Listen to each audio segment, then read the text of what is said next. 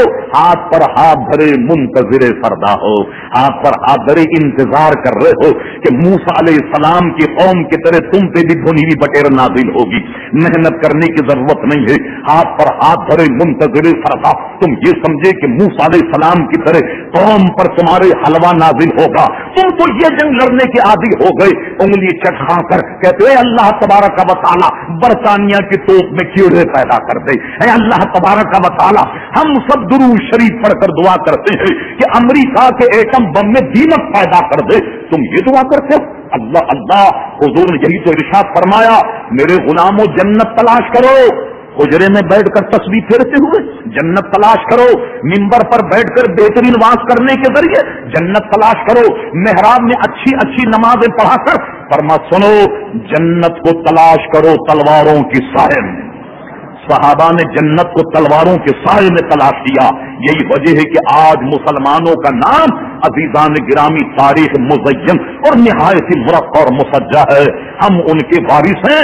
ہمیں بھی اپنے عزائم کو ایسا بلند رکھنا چاہیے کہ اسلام پر حرف آ جائے، پاکستان کی سالمیت حرف آ جائے تو ہم میں بھی یہی جذبہ جہاد اگر ہو انشاءاللہ دنیا کی بڑی سے بڑی قوت مسلمانوں کا کچھ بھی نہیں بگاڑ سکتی. وما علینا الا البلاغ.